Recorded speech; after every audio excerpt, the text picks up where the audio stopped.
And now let's have a look at the classical results for the missing value literature. And here, let me be a bit precise with my notations, because the challenge with missing values is that your observations basically do not live naturally in a vector space, because you're going to have missing entries.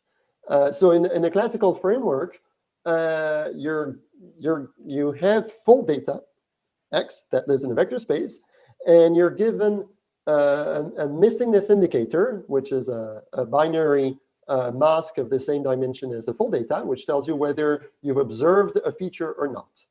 And then what you're really observing is the incomplete data, which lives in a space that's a tensor product of a union of my original vector space and a symbol that I'll call NA, which tells me that I didn't observe the data. And so to give you an example realization, here my underlining data is given by this vector. I guess you can all see my cursor. So the example realization is given by this vector. My mouse tells me that I'm observing only a fraction of the entries.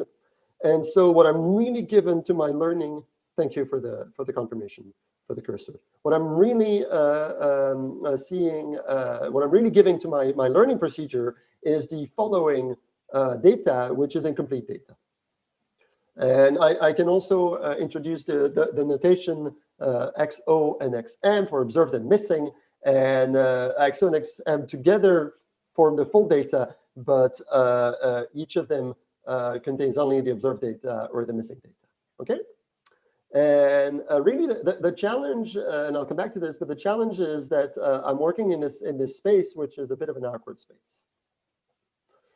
And now the classical, really a very important classical result of the missing values literature, which was established by Rubin in 76, is in the setting of parametric likelihoods.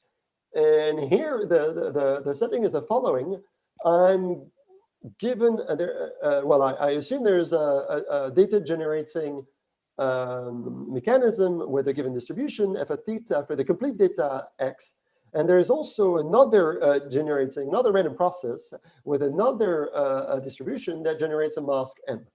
And now the goal in statistical inference is to estimate theta of the complete complete data generating process.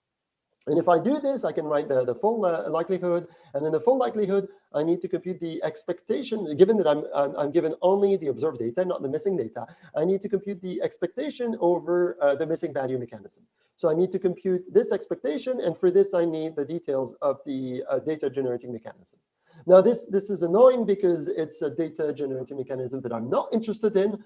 So we can do something else that seems more, maybe not natural, but easier, which is to completely forget it, to ignore it, and to say, well, I'm just going to marginalize over the non-observed entry using the data generating distribution for the complete data.